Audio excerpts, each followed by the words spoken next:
Hey, how's it going? Thanks for joining me. We are outside. It doesn't get much more outside than this, and I've got something really fun today. I'm excited to share it with you.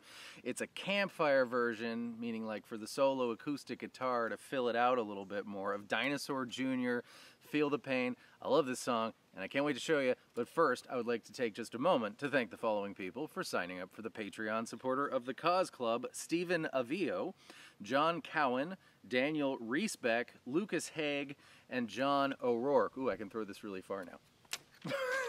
Thank you so very much for your support.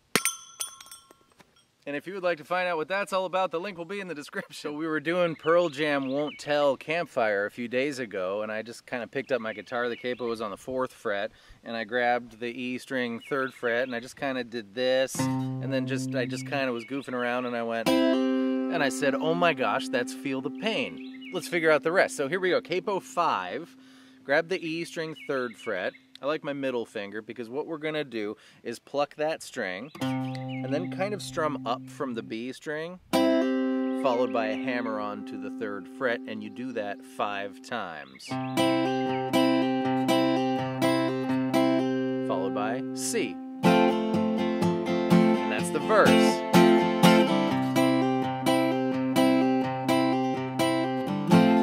And if you want, grab that B string 3rd fret to kind of mimic what the bass does there.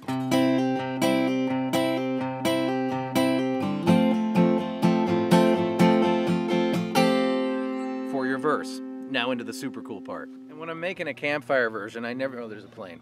I don't always know how it's going to go because different capo spots lend themselves to different open chord shapes, and you can do some things with some open chord shapes and not with others.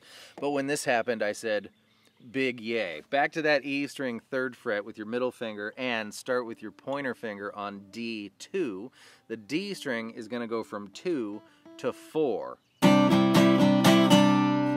Awesome. Then A string 3rd fret, B string 3rd fret, and the B string is going up to 5. Back to the G one.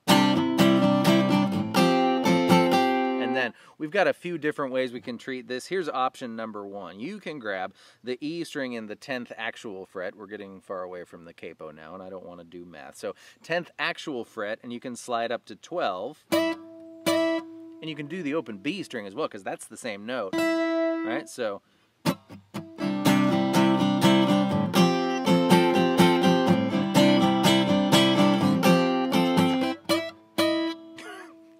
what I meant to do.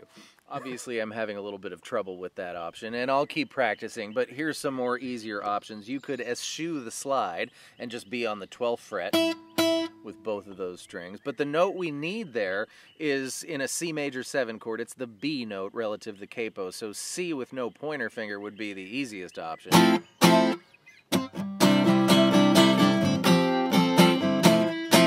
That totally works. I like that. Here's a voicing of C major 7 you may have never considered before, and this is my favorite, but I think this is prohibitively difficult given the speed of this song, but just for fun. C, C7 with your pinky finger on the G string 3rd fret. That's a flat 7. The major 7, the 7th note of the major scale, is 1 fret higher. So if you do A3, D2, and G4, I think that's my favorite one. Let's see if I can do it.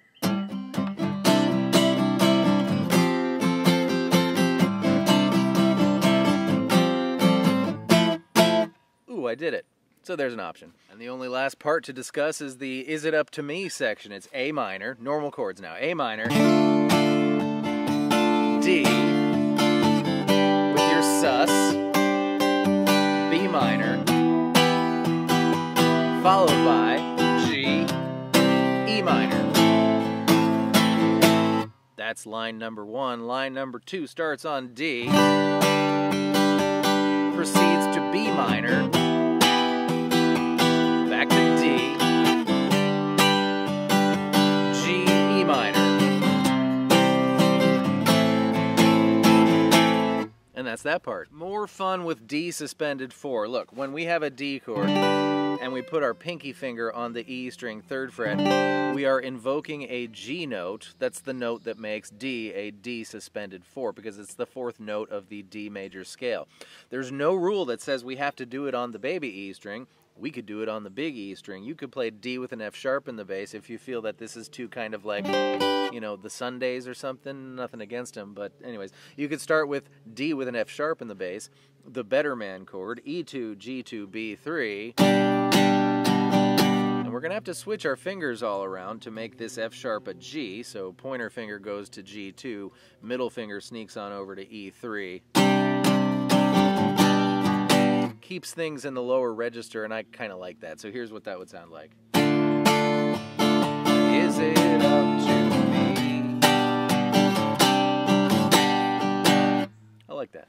And those are all the pieces, so go use your earballs and figure out which one goes where when. And if you watch this channel often enough to notice that Elizabeth the Tailor is back for the first time in a long time, first of all, thank you. And second of all, after a lengthy stint in the guitar hospital, she is back in action. I taught 1 million kids at my music school for 15 years using this guitar, and they dropped it, and they threw it, and they bumped it, and my own son whacked it with a toy once, and Elizabeth survived until one day I whacked her against the corner of a table and she got a big giant split. Then she needed some new frets. Anyways, so excited to have her back. Thank you so much for being here.